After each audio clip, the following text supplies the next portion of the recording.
যাচ্ছে, রমাদান আমরা শেষ করলাম। শাওয়াল মাসে আল্লাহ রাসূল সাল্লাল্লাহু আলাইহি ওয়াসাল্লাম 6টি রোজা রাখতেন। এখনো শাওয়াল মাসের আরো অনেকগুলো দিন আমাদের হাতে বাকি। আবু আইয়ুব আল আনসারী রাদিয়াল্লাহু তাআলা আনহু বর্ণনা করেন যে আমি আল্লাহ রাসূল সাল্লাল্লাহু আলাইহি ওয়াসাল্লামকে বলতে শুনেছি, আল্লাহ রাসূল বলেছেন, মান সামা রমাদানা সুম্মা আতবাআহু সিত্তাম মিন শাওয়ালিন কানা কাসিয়ামিদ দাহর।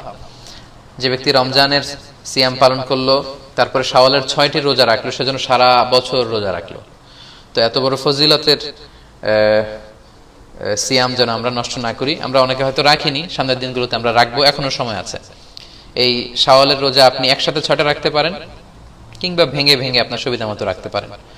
অনেক বোনদের রমাদানের কিছু রোজা ভাঙ্গা থাকে, ফলে ওনারা কি করবেন, আগে রমাদানের রোজা রাখবেন নাকি শাওয়ালের?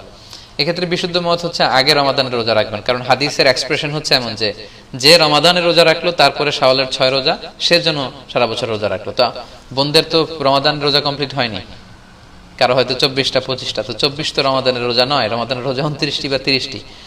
যদিও আম্মা জান আয়েশা রাদিয়াল্লাহু তাআলা আনহার বর্ণনা পাওয়া যায় যে রমাদানের রোজা পূর্ণ করতে করতে শাবান পর্যন্ত চলে যেতাম, কিন্তু বিশুদ্ধ মত হচ্ছে এবং সুন্নাহ সম্মত হচ্ছে, আপনি বোনেরা আপনারা আগে আপনাদের রমাদানের যে রোজাগুলো ভাঙ্গা হয়েছিল সেগুলো আপনারা আগে রেখে নেবেন, তারপর শাওয়ালের 6 রোজা রাখবেন।